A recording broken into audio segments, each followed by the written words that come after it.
19 ફેબ્રુઆરી સુધી માવઠાની આગાહી। રાજ્યમાં શિયાળો વિદાય લઈ રહ્યો છે। ઠંડીના હવે વળતા પાણી શરૂ થઈ ગયા છે। ગણતરીના દિવસોનો જ શિયાળો મહેમાન છે। વહેલી સવારે અને મોડી રાત્રે જ ઠંડી લાગે છે। દિવસભર ઉનાળો જેવો માહોલ રહે છે, જેની વચ્ચે ઉનાળા પહેલા માવઠાના એંધાણ વર્તાઈ રહ્યા છે। ગુજરાતના ખેડૂતો માટે માવઠાની ઘાત આવી રહી છે। હવામાન નિષ્ણાંત અત્રેય શેટ્ટીએ આગાહી કરી છે કે ગુજરાતમાં 19મી ફેબ્રુઆરી સુધીમાં માવઠાની શક્યતા છે। ખાસ કરીને ઉત્તર ગુજરાતમાં માવઠું ત્રાટકી શકે છે, તો કચ્છ સૌરાષ્ટ્રમાં ધુમ્મસની આગાહી છે। બીજી તરફ હવામાન વિભાગે આગામી 4 દિવસ વાતાવરણ યથાવત રહે તેવી શક્યતા વ્યક્ત કરી છે। 4 દિવસ બાદ તાપમાનમાં 2 થી 3 ડિગ્રીનો વધારો થશે। अब वर्तमान कंडीशंस की बात करें तो अभी कोई विशेष वेदर सिस्टम नहीं है और जो निचले स्तरों पे उत्तर पश्चिमी से उत्तरी हवाएं चल रही हैं और कोस्टल की बात करें तो वहाँ भी उत्तर पश्चिमी से उत्तरी हवाएं हैं। तो मिनिमम टेम्परेचर का अगले अगर 7 दिन का देखें तो अगले 4 दिन तक कोई विशेष बदलाव नहीं है। उसके बाद उत्तरोत्तर 2 से 3 डिग्री सेल्सियस की वृद्धि है मिनिमम टेम्परेचर में और मौसम आमतौर पे 7 दिन तक खुश्क रहेगा। રાજ્યના રોડ પર ફરી એકવાર જોવા મળ્યો રફતારનો કહેર। જેતપુરમાં કારના 2 કટકા થયા તો જૂનાગઢમાં રોડ પર તરબૂચની થઈ રેલમ છે। રાજકોટના મવડી ચોકડી પાસે રફતારના કહેર જોવા મળ્યો। બેફામ બનેલા થાર ચાલકે એક દંપતીને ફૂટબોલની માફક હવામાં ઉછાળ્યું। દ્રશ્યમાં જોઈ શકાય છે કે એક થાર ચાલક પૂરપાટ આવી રહ્યો છે ત્યારે અચાનક સ્ટીયરિંગ પરથી કાબુ ગુમાવે છે અને સ્કૂટર પર જતા દંપતી અને બાળકીને ટક્કર મારે છે। કારની સ્પીડ એટલી ખતરનાક હોય છે કે 3 દૂર જઈને પડે છે, જેથી રોડ પર લોકોના ટોળે ટોળા ઉમટી પડ્યા। હવે જોખમી વળાંકમાં પૂરપાટ રિક્ષા ચલાવી કેવી રીતે ભારે પડી તે જુઓ। મોરબીના મચ્છુ નદીના પુલ પરના જોખમી વળાંકના કારણે રિક્ષા ચાલકે કાબુ ગુમાવ્યો અને રિક્ષા પલટી મારી ગઈ। રિક્ષા ઊંધી વળતા અંદર બેઠેલા લોકોને ઈજા પહોંચી। બોલેરો અને કાર વચ્ચે ગમકવાર અકસ્માત થયો અને રોડ પર તરબૂચની થઈ રેલમ છે। દ્રશ્યો જૂનાગઢના વંથલી હાઈવે પરના છે, જ્યાં કોયલી ફાટક નજીક પૂરપાટ જતી બોલેરો અને કાર વચ્ચે અકસ્માત થયો, જેથી બોલેરોએ પલટી મારી જતા બોલેરોમાં ભરેલા તરબૂચ રોડ પર વિખેરાયા। કાર ગોળ રાઉન્ડ મારી રેલિંગમાં ફસાઈ ગઈ તો કારનો પણ કચ્ચરખાંડ નીકળી ગયો। અકસ્માતમાં 2 ની ઈજા પહોંચી। તરબૂચ ભરેલા બોલેરો અને કાર વચ્ચે અકસ્માતના પગલે ટ્રાફિક જામ થયો। તો સાપુતારા ટેબલ પોઈન્ટ ઉપર અકસ્માત સર્જાયો। જો કે અકસ્માતમાં 18 પ્રવાસીઓનો આબાદ બચાવ થયો। ટેબલ પોઈન્ટ પરથી નીચે ઉતરતા ટેમ્પો ટ્રાવેલરની બ્રેક ફેલ થતા ગંભીર અકસ્માત સર્જાયો। મહારાષ્ટ્રના ધુલિયા જિલ્લામાંથી સાપુતારા ફરવા આવેલા અંદાજે 18 પ્રવાસીઓ આ વાહનમાં સવાર હતા। બ્રેક ફેલ થતા ટેમ્પો ટ્રાવેલર અચાનક બેકાબુ બની ગયો, રોપવે કેબિન સાથે અથડાયો। સદભાગ્યે વાહન આગળ ખાઈ તરફ જતું અટકી જતા મોટી જાનહાની ટળી હતી। અમદાવાદમાં જમાઈ બન્યો જમ, સસરાની હત્યા કરી, પત્ની પરત ન આવતા કર્યું ખૂન। અમદાવાદમાં એક પતિએ જ પોતાની પત્નીના પિતા છીનવી લીધા। અમદાવાદ શહેરના નારોલ વિસ્તારમાં બાગે કૌસર સોસાયટીમાં જમાઈએ સસરાની હત્યા કરી દીધી હતી।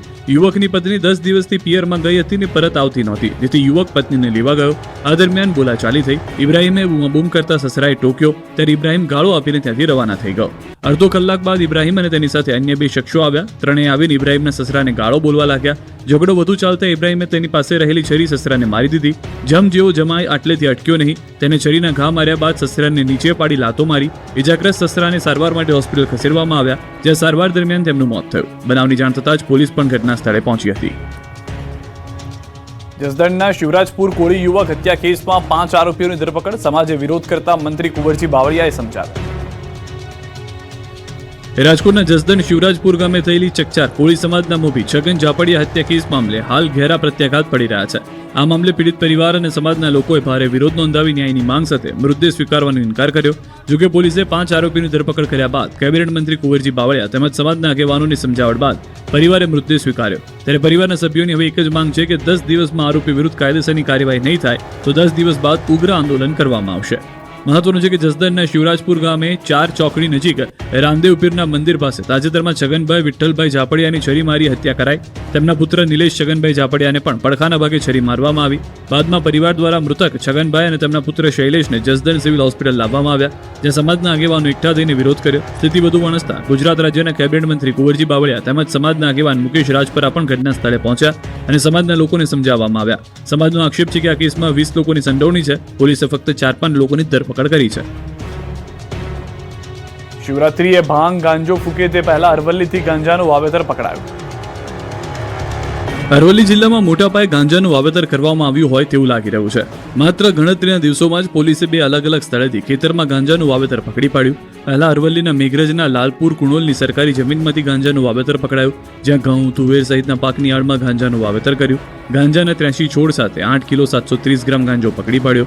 હવે ભિલોડાના ટાકાટુકર ગામથી ગાંજાનું વાવેતર પકડાયું. ભિલોડા પોલીસે અરવલ્લીના ભિલોડાના ટાકાટુકા ગામના ખેતરમાંથી ગેરકાયદેસર ગાંજાના છોડ ઝડપી પાડ્યા. 23 જેટલા ગાંજાના છોડ ઝડપી પાડ્યા, જેમાં 9 કિલો 700 ગ્રામ ગાંજાના જથ્થા સાથે એક આરોપીની અટકાયત કરવામાં આવી. નશાનો વેપલો કરતા ભેજાબાજો ખેતરમાં અન્ય પાકની આડમાં ગાંજાના છોડ વાવ્યા હતા. પોલીસે ખેતરમાં રેડ પાડી ગાંજાના છોડ પકડી પાડ્યા. બીજી તરફ મહીસાગર પોલીસે મોટા પ્રમાણમાં પોસ્ટડોડાનો જથ્થો ઝડપી પાડ્યો. પોસ્ટડોડાના જથ્થાની સાથે ડુપ્લિકેટ નંબર પ્લેટ પણ મળી આવી હતી. રાત્રિ દરમિયાન બાકોર પોલીસ પેટ્રોલિંગમાં હતી તે દરમિયાન કાર નીકળી હતી. તેની તપાસ કરતા કારમાંથી પોસ્ટડોડા મળી આવ્યા. 400 કિલોગ્રામથી વધારે પોસ્ટડોડાનો જથ્થો મળી આવ્યો. 84 લાખનો મુદ્દામાલ કબજે કર્યો. જોકે મોકો જોઈને આરોપીઓ ફરાર થઈ ગયા હતા. ગાંધીનગરના કલોલમાં દેશની પ્રથમ અન્નમૂર્તિ એટીએમ સેવાનો પ્રારંભ. અમિત શાહે શુભારંભ કરાવ્યો. હવે રાશનની દુકાને રાશન લેવા માટે લાઇનમાં ઊભા રહેવું નહીં પડે. દેશમાં પ્રથમવાર ડિજિટલ રેશન ક્રાંતિની શરૂઆત ગુજરાતથી થઈ છે. જાહેર વિતરણ વ્યવસ્થાને ટેકનોલોજી સાથે જોડતા ગુજરાતે નવી દિશામાં પગલું માંડ્યું. કેન્દ્રીય ગૃહમંત્રી અમિત શાહે ગાંધીનગરના મહાત્મા મંદિર ખાતે રાજ્યની જાહેર વિતરણ વ્યવસ્થાના વિવિધ પ્રકલ્પોનો શુભારંભ કર્યો. અમિત શાહના હસ્તે સીબીડીસી આધારિત જાહેર વિતરણ વ્યવસ્થાનો પ્રારંભ કર્યો, જેના કારણે ગુજરાત દેશનું પ્રથમ રાજ્ય બનશે જ્યાં સેન્ટ્રલ બેંક ડિજિટલ કરન્સી દ્વારા સબસિડી ટ્રાન્સફર થશે. સીબીડીસી સિસ્ટમ હેઠળ લાભાર્થીઓને ડિજિટલ વોલેટમાં ટોકન મળશે અને QR કોડ અથવા OTP દ્વારા અનાજ પ્રાપ્ત કરી શકાશે. સાથે જ અમદાવાદના સાબરમતી વિસ્તારમાં અન્નપૂર્તિ ગ્રેન એટીએમ શરૂ કરાયું છે, જે માત્ર 35 સેકન્ડમાં 25 કિલો સુધી અનાજ મળશે. આ પ્રસંગે સંબોધન કરતા અમિત શાહે રાહુલ ગાંધીને ચેલેન્જ આપી. શાહે તેમના સંબોધનમાં જણાવ્યું કે રાહુલ ગાંધી જુઠ્ઠું બોલે છે અને ભાજપના યુવા મોરચાના કાર્યકરો કોઈ પણ સ્ટેજ પર તેમની સાથે ચર્ચા કરવા તૈયાર છે. આ તરફ અમેરિકા ટ્રેડ ડીલ અંગે બોલતા શાહે કહ્યું કે આ ડીલથી ખેડૂતો સુરક્ષિત છે. શિવરાત્રીને લઈને સોમનાથ મંદિરમાં ભક્તોનો મહાસાગર ઘૂઘવાયો. ભક્તો શિવ ભક્તિમાં લીન. ભગવાન શિવને લવંડર ફૂલોનો શણગાર કરાયો. બમ બમ બોલે, હર હર મહાદેવ, ઓમ નમઃ શિવાય, હર હર શંભુ સહિતના નાદથી પ્રથમ જ્યોતિર્લિંગ સોમનાથ મહાદેવ મંદિર ગુંજી ઉઠ્યું. વહેલી સવારથી દેશ વિદેશથી ભક્તો દાદાના દર્શન માટે ઉમટી પડ્યા. સોમનાથ મંદિરના દ્વાર ખુલે તે પહેલા જ ભક્તોની મહાકતાર લાગી ગઈ. દાદાના દ્વાર ખુલતા જ સોમનાથ મંદિરમાં જય સોમનાથના ગગનભેદી જયઘોષથી ગુંજી ઉઠ્યું. આજના પવિત્ર દિવસે દાદાની એક ઝલક જોવા માટે ભક્તો અધીરા બન્યા. ભક્તિમય માહોલ છવાયો. સતત 42 કલાક સુધી હર હર મહાદેવ અને જય સોમનાથના નાદ સાથે આખું વાતાવરણ શિવ ભક્તિમાં રંગાયું. ભોળાનાથના ભાવપૂર્વક દર્શન કરીને પૂજા અર્ચના કરી અને વિશેષ આશીર્વાદ મેળવ્યા. વિશેષ પ્રસંગને ધ્યાનમાં રાખીને ભગવાન શિવને લવંડર ફૂલોનો શણગાર કરાયો. મંદિરને રંગબેરંગી ફૂલોથી આકર્ષક રીતે શણગારવામાં આવ્યું. પ્રવેશ દ્વારથી લઈને ગર્ભગૃહ સુધી ફૂલોની સુગંધ અને સજાવટ ભક્તોને મંત્રમુગ્ધ કરી રહી હતી. મંદિરના શિખર અને પ્રાંગણમાં કરવામાં આવેલી ફૂલોની કલાત્મક સજાવટે સમગ્ર પરિસરને ઉત્સવી માહોલથી મહેકાવી દીધું. સોમનાથની પવિત્ર ભૂમિ શિવમય બની છે.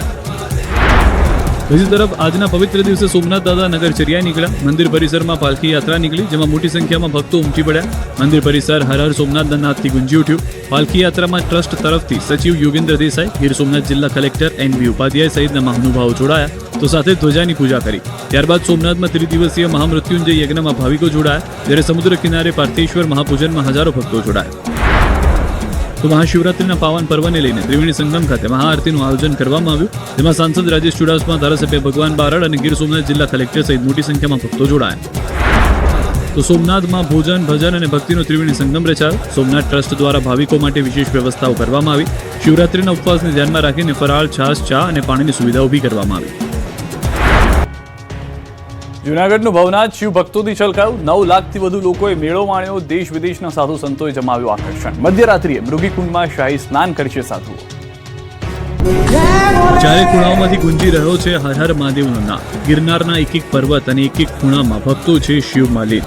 ક્યાંય પગ મૂકવાની જગ્યા નથી. સાધુ સંતો પણ શિવ ભક્તિમાં લીન જોવા મળ્યા. શિવરાત્રીના પાવન દિવસે જૂનાગઢના ભવનાથ મંદિર અને તળેટીમાં ભજન, ભોજન અને ભક્તિનો ત્રિવેણી સંગમ જામ્યો.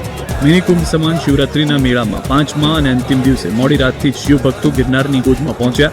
5 દિવસમાં 9 લાખથી વધુ ભક્તોએ મેળો માણ્યો. શ્રદ્ધાળુઓએ આ મિનિકુંભમાં આસ્થાની ડૂબકી લગાવી. જેણે ભવનાથમાં ભક્તોનું પૂર જોવા મળ્યું. મેળો તેની ચરમસીમાએ પહોંચ્યો.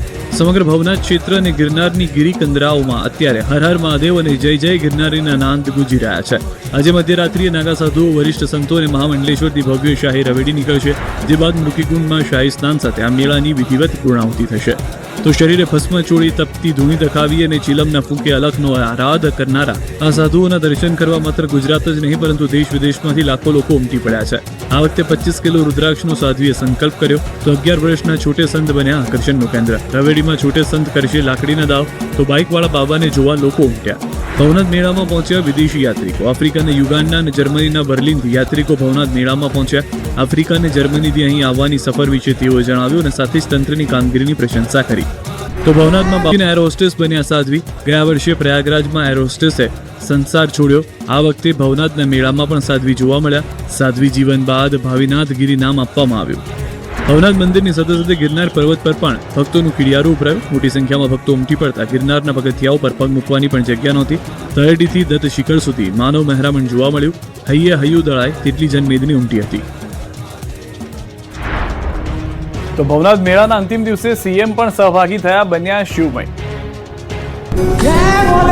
દર્શન કરવા માટે ધીમે ધીમે જૂનાગઢના તમામ રસ્તાઓ પર ભક્તો ભવનાથ તરફ પ્રયાણ કરી રહ્યા છે. ભક્તોથી ભવનાથ ઉભરાયું છે. ત્યારે મુખ્યમંત્રી ભૂપેન્દ્ર પટેલ પણ શિવરાત્રીના મેળામાં ભાગ લેવા માટે જૂનાગઢ પહોંચ્યા. ભવનાથમાં મહાશિવરાત્રીના મેળાના અંતિમ દિવસે સહભાગી થયા. ભવનાથ મંદિરે પહોંચી ભવનાથ દાદાના દર્શન કર્યા. ગર્ભગૃહમાં પૂજા અર્ચના કરી, બાદમાં જળાભિષેક કર્યો.